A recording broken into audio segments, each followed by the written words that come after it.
Assalamualaikum warahmatullahi wabarakatuh. Bismillahirrahmanirrahim.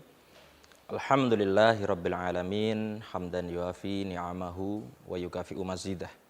Ya Rabbana lakal hamdu kama yanbaghi li jalali wajhikal karim wa li 'azimi sultanik.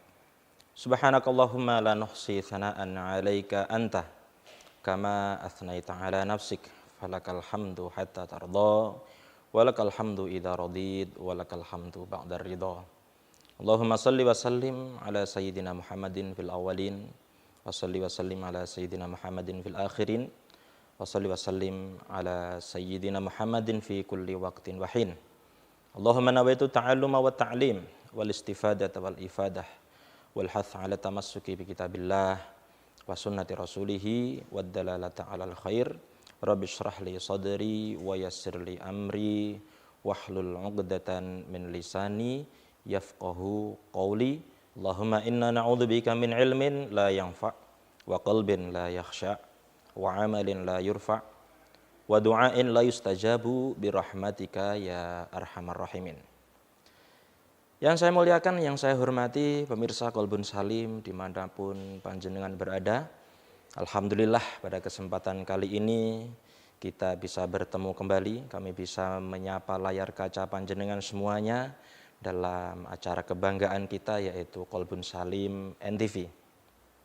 Semoga apa yang akan kita bahas pada episode kali ini menjadi ilmu yang bermanfaat, yang barokah, yang bisa untuk kita jadikan bekal dalam mengarungi kehidupan kita di hari-hari yang akan datang.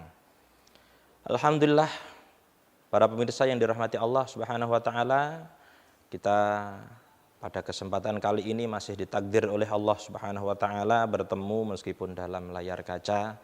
Saya berharap kita semuanya, termasuk panjenengan khususnya, masih diberikan kesehatan oleh Allah Subhanahu wa taala, diberikan kebugaran, rezeki yang luas, hidup yang gembira, dan tentunya anak-anak serta keluarga yang saleh dan salehah. Amin amin ya rabbal alamin. Salawat dan salam semoga tetap tercurahkan kepada junjungan kita Nabi besar, Nabi agung, Nabi Muhammad sallallahu alaihi wasallam, beserta kepada seluruh keluarga, kepada putra-putri keturunan beliau, kepada para sahabat dan juga para tabi'in, karena dengan jasa-jasa beliaulah kita hari ini dapat memeluk cahaya agama Islam. Allahumma shalli ala sayyidina Muhammad wa ala ali sayyidina Muhammad. Pemirsa Qalbun Salim dimanapun panjenengan berada, senang sekali kita bisa bertemu kali ini dalam suasana bulan suci Muharram. Dan kita akan mengangkat tema pada episode kali ini. Tema kita adalah seputar bulan suci Muharram. Pemirsa yang dirahmati Allah Subhanahu wa taala dimanapun panjenengan berada, kalau kita mendengar bulan Muharram, nama Muharram itu kalau istilahnya dalam bahasa Jawa kita biasa menyebutnya bulan Suro atau sasi Suro. Banyak orang ketika mendengar bulan Suro itu kesannya adalah negatif, cenderung negatif. Kesannya serem, kesannya penuh kesialan, dan sebagainya. Maka orang yang akan melakukan hajatan misalnya, mengkhitankan anaknya, pengennya misalnya bulan Agustus. Loh, kok ternyata bertepatan dengan bulan Muharram? Worong wis, diundur. Kenapa? Karena takut nanti sial. Sunatannya jadi diundur gara-gara berketepatan dengan bulan suci Muharram. Yang mau mantu karena ternyata berbenturan dengan bulan Muharram, bulan Suro, akhirnya enggak jadi mantu, diundur setelah Muharram. Yang sudah nikah ketika bulan Muharram, wurung takut nikah lagi.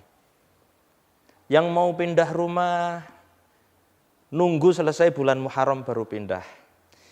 Yang mau buka usaha, jangan sampai buka usahanya di bulan Muharram. Mau apapun saja ini cenderung banyak orang ketakutan karena menganggap bulan Muharram itu adalah bulan sial. Maka mari kita simak bagaimana sebenarnya Islam itu memandang bulan Muharram ini. Apakah benar ini adalah bulan sial atau tidak? Allah Subhanahu wa taala di dalam Al-Qur'an surat At-Taubah ayat 36 berfirman, A'udzubillahi minasyaitonirrajim. Bismillahirrahmanirrahim. Inna iddatasy syuhuri indallahi 12 syahran fi kitabillah. Yauma khalaqas samawati wal ard minha arba'atun hurum. Sesungguhnya bilangan bulan-bulan dalam satu tahun di sisi Allah Subhanahu wa taala itu ada 12 bulan. Jadi dalam kalender Allah yang sudah ditetapkan Allah dalam satu tahun itu ada 12 bulan. Ya, bulan apa saja? Januari, Februari, atau bulan yang lain. Ya. Itu adalah 12 bulan itu sudah menjadi ketetapan yang sudah ditetapkan Allah Subhanahu wa taala yauma khalaqas samawati wal ard. Semenjak Allah menciptakan langit dan bumi. Dan dari 12 bulan itu minha arba'atun hurum. Ada 4 bulan haram. Nah, bulan haram ini apa saja? Nah, ternyata ada keterangan di salah satu hadis Rasul sallallahu alaihi wasallam, 4 bulan haram ini ternyata bukan Januari, Februari bulan yang di sisi Allah itu. Tetapi bulan adalah hitungan bulan Hijriyah, yaitu Syawal, Selo gitu ya, atau Dzulqa'dah, Dzulhijjah, Muharram, Safar, itu 12 bulan itu di sisi Allah Subhanahu wa taala begitu. Jadi bukan bulan kalender Masehi atau kalender matahari, tetapi ikutnya adalah kalender bulan. Kalender ya, rembulan maksudnya. Pemirsa yang dirahmati Allah Subhanahu wa taala, dalam hadis Rasul sallallahu alaihi wasallam menjelaskan 4 bulan itu adalah Dzulqa'dah. Dzulqa'dah itu kalau orang Jawa biasanya menyebutnya Selo, ya, bulan setelah bulan Syawal. Itu Dzulqa'dah. Dzulqa'dah, Dzulhijjah, Muharram. Salasun mutalawaliyat. Ya, 3 bulan haram ini berurutan. Ya. Jadi ada Dzulqa'dah, Dzulhijjah, Muharram. Ini 3-3-nya adalah bulan haram. Atau Selo, Besar, Suro. Itu bulan haram semuanya. Nah, yang satu bulan apa? Yang satu adalah bulan Rajab. Atau orang Jawa menyebutnya Rejab. Yaitu bulan sebelum bulan Sya'ban. Maksudnya bulan haram ini bagaimana? 1 tahun ada 4 bulan haram. Maksudnya bulan haram ini bulan ya apa ini maksudnya? Nah, maksudnya bulan haram itu adalah bulan suci. Jadi Muharram ini adalah bulan suci. Kok haram artinya suci? Ya, salah satu makna di antara makna haram itu adalah suci. Sebagaimana kita biasa menyebut haram Makki, ya, atau tanah haram. Tanah haram itu Mekah. Mengapa dinamakan tanah haram? Maksudnya adalah tanah suci Mekah. Haram Makki, kalau dalam bahasa Arab istilahnya begitu. Maka syahrul haram yaitu bulan suci. Nah, bulan suci itu ada 4 kita sebutkan tadi. Selo, Besar, Suro, Rejab. Ramadan bagaimana posisinya? Ramadan bukan bulan suci. Ya.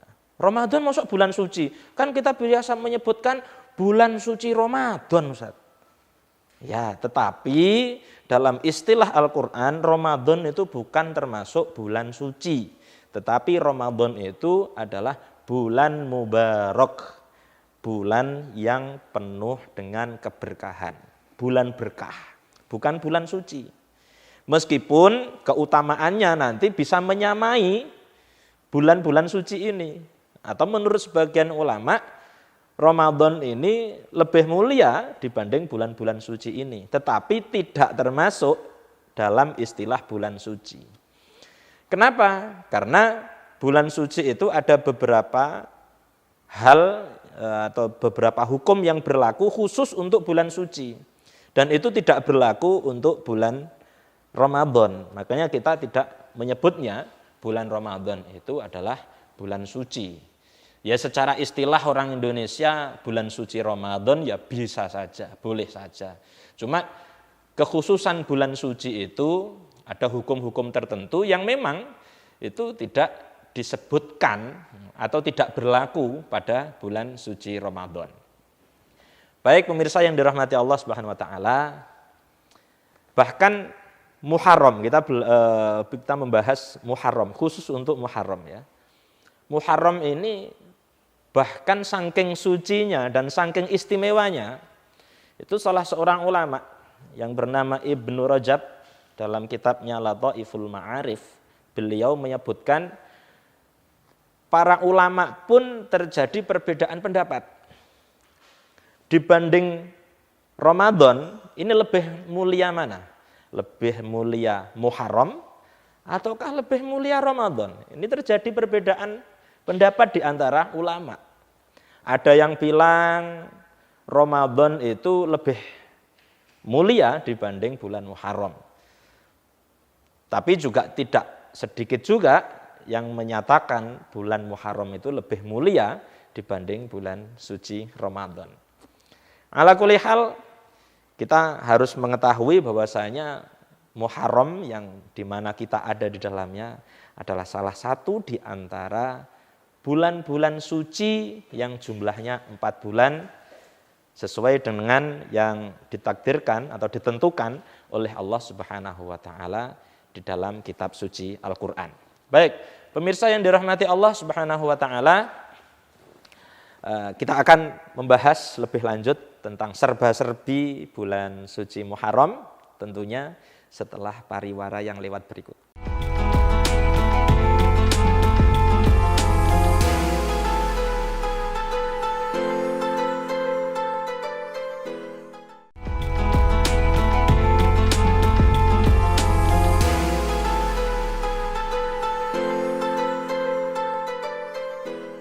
Pemirsa Kolbun Salim yang dirahmati Allah Subhanahu wa taala dimanapun panjenengan berada, kita kali ini ada di segmen kedua dan masih dalam tema seputar bulan suci Muharram. Apa saja keistimewaan yang dimiliki oleh bulan suci? Maka pernah satu sahabat yang mendapat julukan Habrul Ummah, tintanya umat, yang beliau juga didoakan oleh Rasul Shallallahu Alaihi Wasallam dengan doa beliau yang sangat terkenal, Allahumma faqihhu fiddin wa 'allimhu ta'wil. Ya Allah, berikan kecerdasan, kepahaman ilmu agama dan berilah kecerdasan, kemampuan untuk mentakwil ayat-ayat Al-Qur'an. Siapa dia? Dia adalah sahabat Nabi Shallallahu Alaihi Wasallam yang bernama Abdullah ibnu Abbas. Abdullah ibnu Abbas menyebutkan bahwasanya di antara keistimewaan bulan suci itu yang pertama, bulan suci itu adalah bulan yang dimana orang Islam tidak boleh berperang. Ya, jadi tidak boleh perang di bulan suci. Jadi ada 1 tahun 12 bulan, itu ada 4 bulan yang tidak boleh perang. Selain bulan 4 ini, ya silahkan mau perang. Kalau sudah Dzulqa'dah lewat, kemudian Dzulhijjah lewat, Muharram lewat, masuk Safar, wis perang wis. Ya, kayak gitu ya. Silahkan begitu. Nah mungkin kita ada beranggapan, loh, ya apa ini Islam kok malah nyuruh perang? Kok malah nyuruh perang? Kok yang tidak dibolehkan cuma 4 bulan? Sedangkan 8 bulan lainnya kok malah dibolehkan perang nih apa? Ini Islam berarti agama yang mengizinkan peperangan, yang membolehkan peperangan, atau bahkan mungkin menganjurkan peperangan. Ya ini mungkin ada sebagian orang mikir seperti itu. Tetapi perlu kita ingat, ya, sebagaimana yang dikatakan dan dikutip oleh Syekh Sofiyullah Al-Mubarakfuri, ini ulama kontemporer berkebangsaan India. Beliau menyatakan di dalam karyanya yaitu Ar-Rahiqul Makhtum, beliau mengatakan bahwasanya pada zaman jahiliyah dulu orang ini hobinya perang. Jadi dalam 1 tahun penuh itu perang. Kenapa kok seperti itu? Ya memang dulu sebagian bangsa Arab itu hidup kan nomaden. Nomaden itu berpindah-pindah, tidak menetap di satu wilayah, tidak menetap. Jadi pindah-pindah. Nah, ketika mereka berpindah, ada masalah di wilayah yang baru, mau nggak mau perang. Nah, nanti misalnya mau ke satu wilayah, kok itu berlawanan, ada penghuninya, ada penguasanya, demi bisa masuk ke wilayah tersebut perang. Jadi kadang kala peperangan pada saat itu tidak dipicu oleh masalah yang besar. Kadang masalah sepele pun itu bisa menimbulkan peperangan. Jadi seakan-akan hobinya itu memang perang gitu. Jadi umpamanya gak perang 2 bulan, itu rasanya pegel kabeh. Waduh, saya kok capek semuanya ini. Oh iya, 2 bulan gak perang. Itu pada zaman dulu, karena sudah menjadi budaya. Perang itu sudah menjadi budaya. Dan perang itu banyak sekali. Karena apa? Karena di sana banyak suku. Maka peperangan itu terjadi antar suku. Bukan negara antar suku. Jadi hampir setiap bulan itu ada peperangan pada zaman itu. Al-Quran datang, syariat datang, membatasi. Ya wes, sekarang dalam 1 tahun itu tidak boleh perang. Ada jedanya. Berapa? 4 bulan. Jadi tidak bolehnya perang menurut ajaran Islam itu bukan berarti mempersilahkan perang dalam 8 bulan ini, dalam 8 bulan di luar bulan haram, tidak. Tetapi malah justru membatasi supaya peperangan itu tidak terjadi sepanjang tahun. Nah, bisa difahami nggih?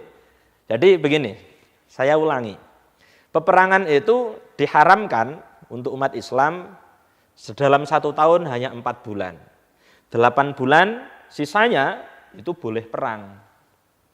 Nah, maksudnya bukan berarti Islam ini menyuruh perang, mengizinkan dan menghimbau perang dalam 8 bulan ini.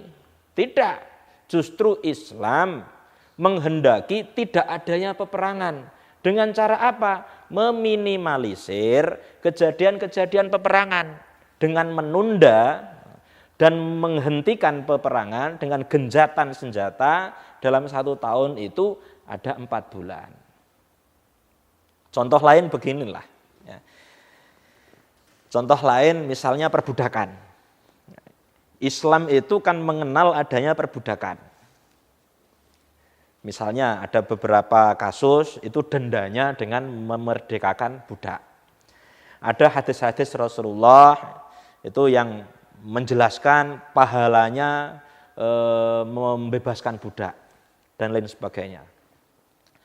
Ada istilahnya juga, ada namanya umul walad. Umul walad ini bagaimana? Misalnya seorang laki-laki punya budak perempuan. Terus digauli, ternyata budaknya perempuan tadi hamil kemudian melahirkan anak. Maka ketika anaknya itu lahir, si budak perempuan ini otomatis merdeka. Itu namanya umul walad. Sebagian orang memahami bahwasanya syariat Islam ini berarti mengizinkan perbudakan. Ya, jawabannya tidak. Islam itu tidak menganjurkan perbudakan. Justru Islam itu pengen menghilangkan perbudakan. Kenapa? Karena budaya perbudakan itu sudah ada sejak zaman dulu. Sejak sebelum Islam lahir dan Islam datang di bawah Nabi Muhammad SAW. Karena menjamurnya perbudakan, maka Islam datang sebagai agama perdamaian, dan untuk meminimalisir perbudakan itu, maka sebagian hukum dendanya itu dengan membebaskan budak. Harapannya apa? Semakin hari nanti semakin jarang orang yang mempunyai budak, dan harapannya suatu saat nanti dunia ini sudah terbebas dari yang namanya perbudakan. Jadi begitu, perbudakan itu bukan berarti Islam mengizinkan perbudakan, tetapi justru Islam itu ingin menghilangkan perbudakan. Lewat apa? Lewat denda-denda dan semacamnya tadi yang sudah kita utarakan. Contoh lagi, ya, poligami. Nah, ini paling menarik ini, poligami. Untuk laki-laki muslim itu diizinkan beristri berapa? Beristri 4. Ya, istrinya 4. Bukan berarti, ya ini coba kita renungkan ya. Islam ini memperbolehkan laki-laki untuk berpoligami sampai istri 4. Ini maksudnya menganjurkan orang untuk berpoligami atau membatasi istri ya, supaya tidak banyak-banyak, hanya 4 saja. Ya. Saya jelaskan ulang ya. Islam memperbolehkan untuk laki-laki muslim menikah dengan 4 wanita. Ini maksudnya bagaimana? Apakah Islam itu menghendaki laki-laki ini untuk nikah lebih dari 1? Atau justru Islam ini menghendaki laki-laki muslim itu tidak boleh punya istri terlalu banyak. Dibatasi hanya 4 saja. Ya, menganjurkan atau membatasi sebenarnya ini. Ya. Maka jawabannya adalah membatasi. Kenapa kok membatasi?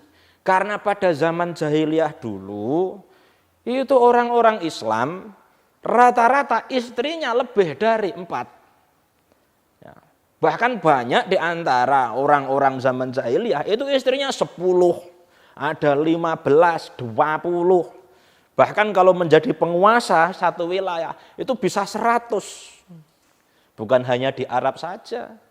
Ya, kaisar-kaisar Cina, raja-raja di luar Arab pun istrinya bisa sampai ratusan. Maka Islam datang membatasi, ojo akeh-akeh. Tidak boleh, istri 50, tidak boleh, 10, tidak boleh. Weh, dibatasi, 4 saja. Ya. Jadi sebenarnya para ibu-ibu khususnya, panjenengan harus bersyukur.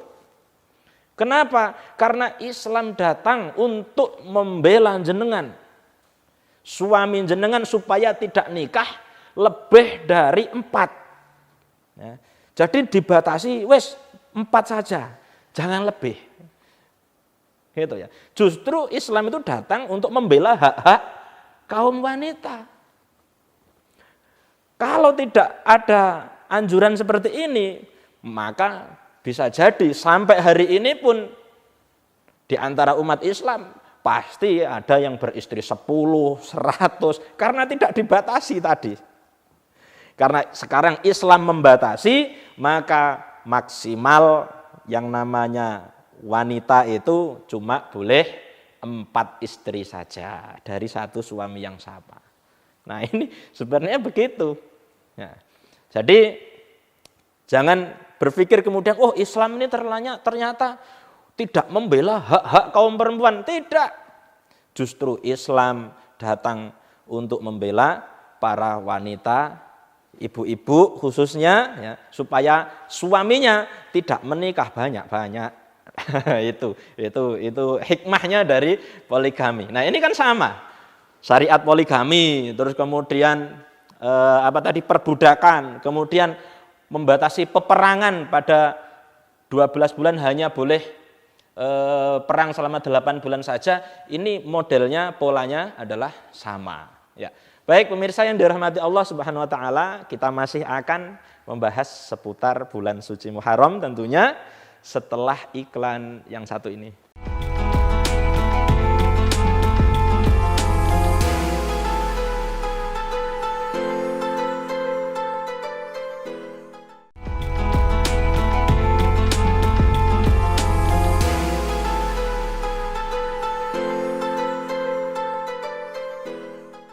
Pemirsa Qalbun Salim NTV dimanapun panjenengan berada, jumpa lagi dengan saya di acara kebanggaan kita bersama yaitu Qalbun Salim NTV. Masih dalam tema yang sama yaitu seputar bulan suci Muharram. Kita katakan tadi di antara kekhususan bulan suci 4, yang salah satunya adalah Muharram, di mana kita ada di dalamnya. Yang pertama adalah bulan suci itu tidak boleh diadakan peperangan, ya, kecuali kalau umat Islam diserang duluan, maka boleh bales dan wajib bales, wajib melawan. Tetapi untuk menyerang duluan ini tidak boleh. Itu. Nah, kita bahas tadi bahwasanya peperangan diizinkan selama 8 bulan dan stop dulu gencatan senjata selama 4 bulan. Itu adalah untuk membatasi. Buktinya apa? Buktinya adalah di antara 4 bulan ini kan yang 3 ini berurutan. Dzulqa'dah, Dzulhijjah, Muharram. Ini salah satu rahasianya apa? Hikmahnya apa? Nah, di sini kita lihat Dzulhijjah itu ternyata diapit oleh 2 bulan haram. Ya. Sebelumnya Dzulhijjah ini adalah Dzulqa'dah yang bulan haram juga, dan setelahnya Dzulhijjah adalah bulan Muharram yang juga bulan haram juga. Hikmahnya apa? Supaya orang yang melakukan perjalanan ibadah haji, mereka melakukan perjalanan itu dengan aman, dengan rasa aman, ya, tidak takut diserang oleh musuh. Nah, kenapa? Karena Dzulqa'dah ini adalah bulan haram. Juga sepulang dari haji, ada namanya bulan Muharram. Ini waktunya orang pulang haji.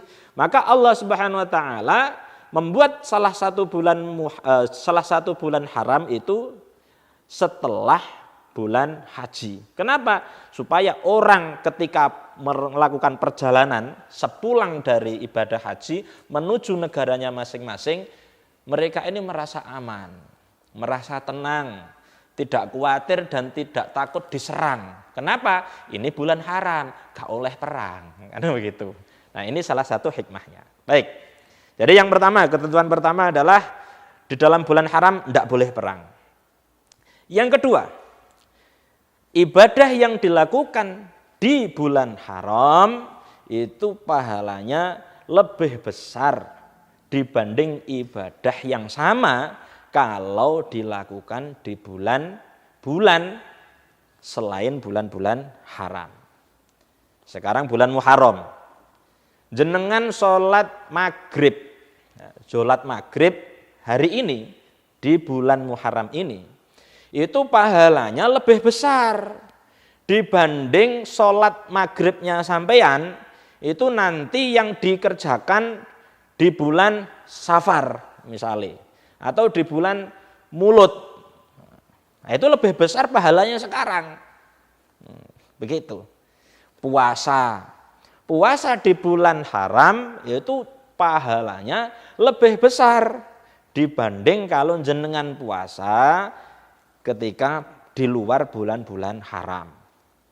Ya, misalnya puasa bulan Jumadil Awal atau Jumadil Tsani atau Sya'ban, dengan berpuasa di bulan Muharram pahalanya lebih banyak kalau dilakukan pada bulan Muharram. Yang kedua itu.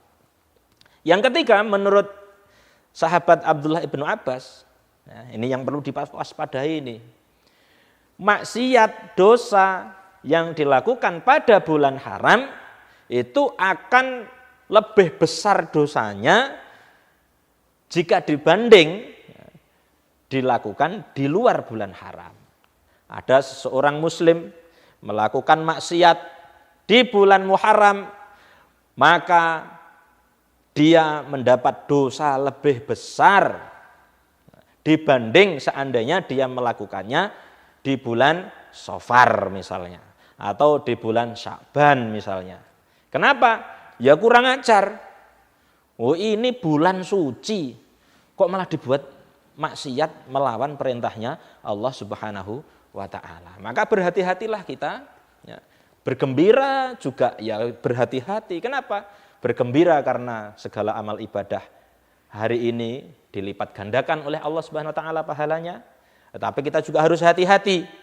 Sekecil apapun maksiat, dosanya akan menjadi lebih besar karena bulan ini adalah bulan Muharram, dan bulan Muharram adalah salah satu di antara 4 bulan sucinya Allah Subhanahu wa taala. Baik. Pemirsa yang dirahmati Allah Subhanahu wa taala. Kemudian ya, di dalam bulan haram ini ada istilah bulan yang paling afdol ya, afdolus syuhur atau bulan yang paling mulia.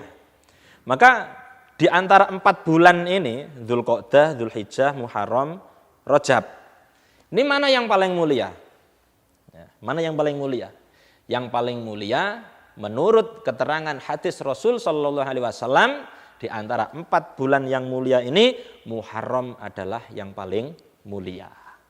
Bahkan saking mulianya Muharram, itu sebagian ulama berpendapat Muharram itu lebih mulia dibandingkan bulan Ramadan. Ini sebagian pendapat ulama, saking mulianya bulan Muharram ini. Baik. Bulan Muharram punya keistimewaan tersendiri dibanding bulan-bulan yang lain, termasuk bulan haram-haram yang lain. Bulan Muharram punya kemuliaan tersendiri meskipun dibanding bulan haram yang lain, bulan Dzulhijjah, bulan Dzulqa'dah, bulan Rajab. Muharram punya keistimewaan tersendiri. Apa? Disebutkan di dalam hadis, banyak hadis, ada istilah Syahrullah al-Muharram. Jadi sebutannya kalau Muharram ini disebutkan sebagai bulannya Allah. Syahrullahil Muharram. Kalau Dzulhijjah bukan bulannya Allah.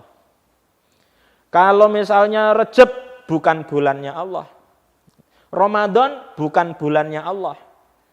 Di antara 12 bulan yang disebutkan bulannya Allah adalah bulan suci Muharram. Mengapa? Salah satu alasannya adalah penamaan bulan Muharram itu sendiri. Kalau bulan-bulan yang lain itu penamaannya sudah sejak zaman dulu sudah ada. Ramadan itu berasal dari kata romat, panas, kerikil yang panas. Kenapa? Karena pada zaman dulu musim panas itu puncaknya ada di bulan Ramadan. Maka dinamakan Ramadan. Ada misalnya Dzulhijjah. Kenapa kok dinamakan Dzulhijjah? Nah, sejak sebelum ada syariat Islam, Dzulhijjah sudah ada penamaan bulan Dzulhijjah. Kenapa? Karena di situ tempat ibadah haji. Kemudian ada namanya misalnya Rabiul Awal, Rabiul Tsani, ya. Rabi, kenapa kok dinamakan Rabi? Karena pada saat itu cuaca lagi enak-enaknya, begitu. Kecuali bulan Muharram. Ini adalah nama yang langsung datang dari Allah Subhanahu wa taala. Maka namanya disebut bulan Muharram Syahrullah. Ya, dalam hadis banyak sekali disebutkan Syahrullahil Muharram. Baik, pemirsa yang dirahmati Allah Subhanahu wa taala, salah satu anjuran yang dianjurkan oleh Allah dan Rasulnya pada bulan-bulan haram, wabil khusus bulan Muharram ini adalah kita memperbanyak puasa sunnah. Itu. Ada salah seorang sahabat bertanya kepada Rasul sallallahu alaihi wasallam, "Ya Rasulullah, ayyul laili khair?"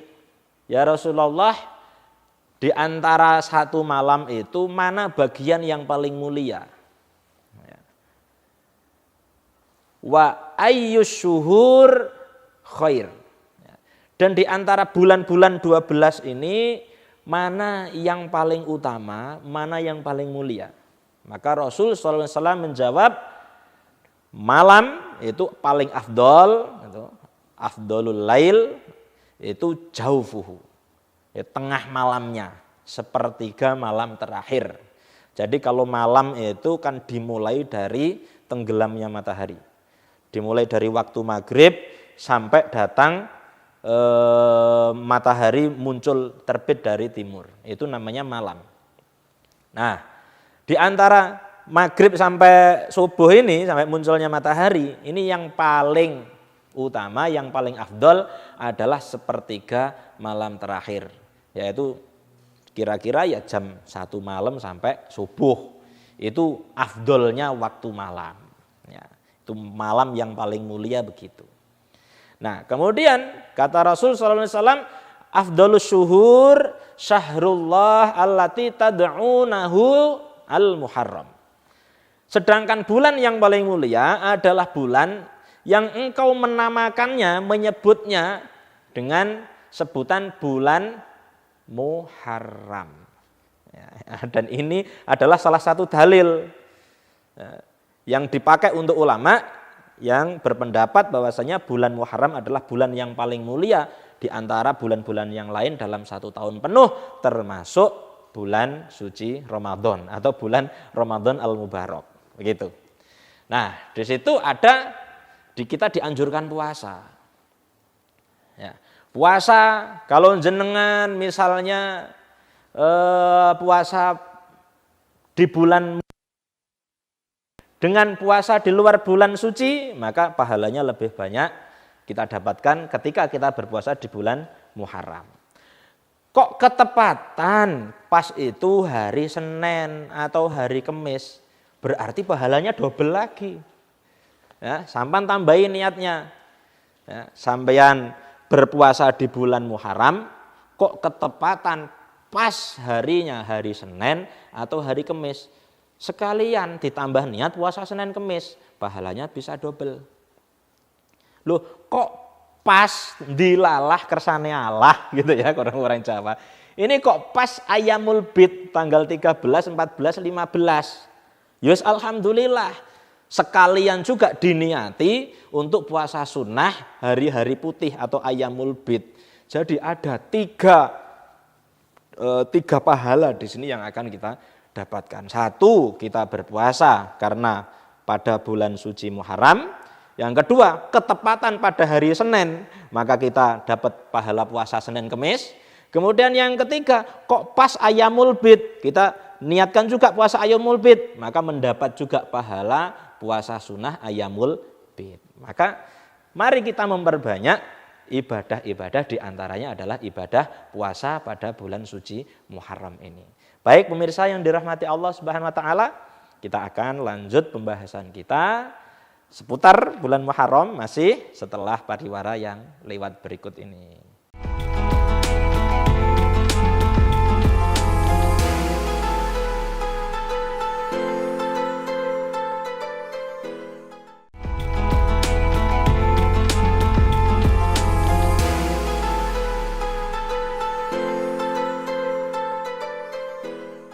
Pemirsa Kolbun Salim NTV dimanapun panjenengan berada, kita masih berbicara seputar bulan suci Muharram. Sebelum jeda iklan tadi kita membahas bahwasanya di antara ibadah yang dianjurkan pada bulan Muharram ini adalah memperbanyak puasa. Ya, memperbanyak puasa. Jadi kalau kita pas puasa Muharram kok pas ketepatan hari Senin atau hari Kamis, sekalian ditambah niatnya. Selain niat bulan Muharram, juga niat Senin Kamis. Kok pas Ayyamul Bid tanggal 13, 14, 15 Hijriah, maka ditambah juga lagi niat ketiga, yaitu puasa sunnah Ayyamul Bid. Jadi kita mendapat 3 pahala ini. Nah, dalam salah satu hadis yang diriwayatkan Imam Muslim, Rasul sallallahu alaihi wasallam juga bersabda, afdhalus siyam ba'da Ramadan syahrullahil Muharram.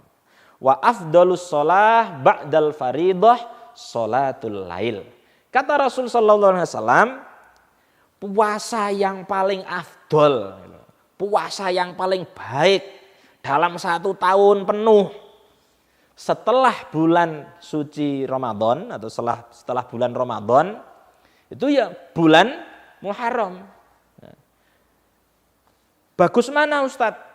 Puasa bulan Muharram dengan bulan Ramadan, ya bagusan bulan Ramadan. Kenapa? Puasa Ramadan itu puasa wajib. Nah, kalau bulan Muharram puasa sunnah. Maka sunnah kalau dibandingkan dengan wajib pasti masih banyakan wajib pahalanya. Ya, jadi kalau puasa Muharram dengan puasa Ramadan, ya masih banyakan puasa Ramadan pahalanya. Nah, tingkatan kedua puasa yang paling banyak pahala setelah Ramadan apa? Bulan suci Muharram. Ya, sebagaimana sabda Rasul sallallahu alaihi wasallam dalam potongan hadis ini selanjutnya apa? Afdhalus shalah ba'dal faridah sholatul lail. Dan sholat yang paling afdol setelah sholat wajib 5 waktu itu sholat malam. Nah, sholat malam sama sholat subuh afdol mana? Afdol sholat subuh. Nah, kenapa? Karena sholat subuh wajib, sholat malam cuma sunnah.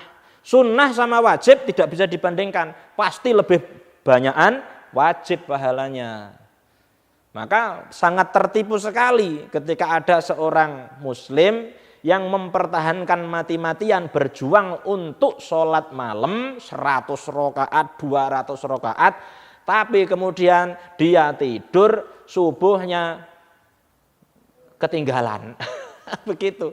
Ya rugi. Kenapa? Dia memperjuangkan sesuatu yang sunnah tetapi kehilangan yang wajib. Padahal sholat subuh dengan 2 rakaat sholat subuh dibandingkan dengan 100 rakaat sholat malam, itu pahalanya masih banyakan sholat subuh. Maka mari kita menjadi muslim yang pintar. Jadi yang pertama itu yang kita utamakan adalah yang wajib-wajib dulu. Jangan menginjak perkara sunnah kalau wajibnya kita masih keteteran dan khawatir akan ditinggalkan. Baik pemirsa yang dirahmati Allah Subhanahu wa taala. Saking pentingnya puasa bulan Muharram ini, para sahabat itu sampai yusawwimuna auladahu. Mereka menyuruh mendidik anak-anaknya untuk berpuasa. Anak-anaknya itu diiming-imingi beno gelem poso. Itu para sahabat begitu. Lek, kamu kalau mau puasa, nanti saya akan kasih hadiah ibu baru. Misalnya begitu. Ya. Wah, kemudian puasa. Anaknya semangat. Wah, kenapa? Karena akan dapat hadiah. Ya, bukan ibu baru, itu hanya ya es krim apa ya. Kamu nanti kalau mau puasa nanti maghrib tak belikan es krim. Kamu kalau mau puasa nanti saya ajak ke time zone dan lain sebagainya.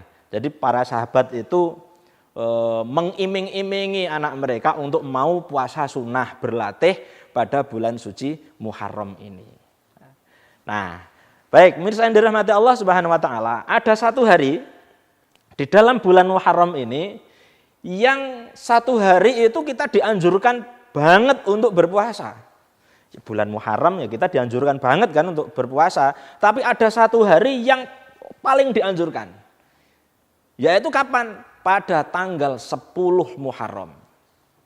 Yang biasa kita namakan hari Asyura. Apa arti Asyura? Asyura itu berasal dari kata asrun, 10. Asyura maknanya adalah tanggal 10. Nah ini pahalanya bagaimana? Sebagaimana disabdakan oleh Nabi Muhammad SAW, puasa satu hari di tanggal 10 Muharram itu pahalanya bisa menghapus dosa 1 tahun penuh. Ya kan? Jenengan melakukan dosa 1 tahun penuh dilebur ambek puasa sunnah pada tanggal 10 Muharram. Apalagi besok ini insya Allah kita tanggal 10-nya berketepatan dengan hari Senin. Ya, sekaligus saja kita niat puasa Senin Kemis, niat puasa hari Asyura, ya kan? Niat puasa hari Asyura dan bulan Muharram. Jadi pahalanya bisa double. Nah, itu. Kemudian pemirsa yang dirahmati Allah Subhanahu wa taala. Puasa Muharram ini adalah paling afdol. Ya, paling afdol, derajat kedua setelah bulan Ramadan. Nah, ini ada 4 macam keadaan tentang puasa Asyura. Ya, ada 4 macam keadaan tentang puasa tanggal 10 Asyura. Ya. Yang pertama, periode Mekah. Ketika Nabi Muhammad masih di Mekah, beliau berpuasa tanggal 10 Muharram, tapi tidak menganjurkan umat untuk berpuasa. Ya, beliau berpuasa sendiri. Itu periode Mekah. Kemudian periode Madinah awal. Ketika Nabi Muhammad SAW hijrah ke Madinah, pada saat itu pada saat itu Allah mewajibkan puasa tanggal 10 Muharram. Ya, jadi ya, periode yang kedua adalah puasa Muharram ini tanggal 10 wajib. Jadi Rasulullah SAW beliau berpuasa dan memerintahkan para umat Islam pada saat itu untuk berpuasa juga. Ini periode kedua. Periode ketiga, ketika Nabi Muhammad SAW mendapat wahyu dari Allah Subhanahu Wa Taala bahwasanya telah diwajibkan puasa Ramadan dan puasa Muharram ini sudah tidak wajib lagi. Nah, begitu. Jadi dulu Muharram ini pernah menjadi puasa wajib tanggal 10 ini. Tetapi kemudian periode ketiga hukum wajib ini dihapus. Jadi diganti. Wajibnya itu bukan Muharram lagi tetapi Ramadan. Muharram hanya puasa sunnah. Ini periode ketiga. Periode keempat, ketika Nabi Muhammad SAW mengetahui orang-orang Yahudi juga puasa. Kang, kon poso pisan? Wah nggih. Loh, kaget Nabi. Loh iki wong kafir kok poso? Loh ditanya, kenapa kamu puasa? Karena hari ini adalah hari di mana Allah Subhanahu Wa Taala menyelamatkan Nabi Musa dari kejaran Fir'aun. Itu ya, menyelamatkan Nabi Musa dari kejaran Fir'aun. Terus Nabi apa? Apa kata Nabi? Kalau begitu, kalau saya ada umur tahun depan saya akan puasa 9 juga. Ya, ini periode keempat. Jadi ya, periode keempat ini Nabi Muhammad SAW bersabda, kalau tahun depan saya masih ada umur panjang, maka selain tanggal 10, saya juga akan berpuasa pada bulan 9. Untuk apa? Supaya tampil beda dengan orang-orang kafir. Begitu. Nah, jadi kalau panjenengan ya, kuat puasa, ya jangan cuma tanggal 10 lah. Ya, paling tidak ada barengannya. Lah ijenan nanti enggak berani dia, ijenan enggak berani. Jadi ditemani tanggal berapa? Imma tanggal 9, jadi puasanya tanggal 9 sama 10, atau setelahnya 10, 11. Ini boleh, monggo kerso. Nah, itu anjuran Nabi Muhammad sallallahu alaihi wasallam. Jadi Nabi itu senang untuk mukhalafatul kufar, berbeda dengan orang kafir. Baik pemirsa yang dirahmati Allah Subhanahu wa taala. Dari pembahasan panjang lebar ini tadi, kita tidak menemukan nas-nas hadis ataupun Al-Qur'an yang menyatakan bulan Muharram ini adalah bulan sial. Ternyata tidak ada.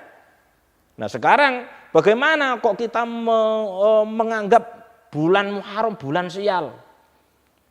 Yang akhirnya apa? Ya, yang tadinya pengen mantu pada bulan Suro, nah, ternyata apa? Pengen mantu dalam bulan Agustus, Agustus ternyata bulan Suro, wurung mantu. Kenapa? Menganggap bahwasanya bulan Suro bulan sial. Kalau nekat nikah pada bulan Suro, wah rumah tangganya nanti bakal penuh masalah, cekcok, akeh hutang dan lain sebagainya. Ya. Mau buka usaha, loh bulan Agustus ternyata bulan Suro, nggak jadi buka usaha. Ya. Kenapa? Wah iki engko bangkrut nanti. Kenapa? Karena dimulai pada bulan Suro. Ya, bulan Suro bulan sial katanya. Ini pemahaman yang salah. Sunatan juga begitu. Wah ojo sunatan yang bulan Suro. Apa? Nanti kebablasan ngepok engko. Nah, ini anggapan-anggapan yang tidak benar. Sampai-sampai ada namanya istilah bersih desa. Ya, bersih desa itu apa? Ya, selamatan kampung untuk apa? Supaya yang bau rekso ini enggak ngamuk. Yang bau rekso dari bangsa jin ini enggak ngamuk. Lah ini enggak boleh. Ya, enggak boleh. Ya, yang tadinya ini kita ini dianjurkan kok malah menganggap ini bulan sial. Ini tidak cocok sekali dengan ajaran agama Islam. Baik pemirsa yang dirahmati Allah Subhanahu wa taala, itulah sekelumit serba-serbi tentang bulan suci Muharram. Ya, bulan Muharram ini adalah bulan yang baik, bulan yang penuh berkah. Jadi jangan takut, ya, jangan takut. Kalau misalnya nikah pada bulan Suro, sikat saja. Kenapa? Karena justru ini bulan suci, pahalanya lebih banyak. pahalanya lebih banyak. Jangan takut untuk menikah pada bulan Syuro, karena ini bulan suci, sekali lagi pahalanya akan menjadi lebih banyak, dan insya Allah keberkahan yang akan kita dapatkan juga menjadi lebih banyak dan lebih maksimal. Baik pemirsa yang dirahmati Allah Subhanahu wa taala, kita sampai pada akhir acara. Pada akhir kata saya mengucapkan selamat tahun baru Hijriah 1444 ya, dan selamat menjalankan ibadah-ibadah pada bulan suci Muharram. Semoga kita diberikan umur yang panjang oleh Allah Subhanahu wa taala sehingga bisa berjumpa dalam acara Qalbun Salim atau bertemu pandang, bertatap muka secara langsung, ngaji bareng ya, di hari-hari yang akan datang. Ihdinas siratal mustaqim wal afu minkum. Assalamualaikum warahmatullahi wabarakatuh.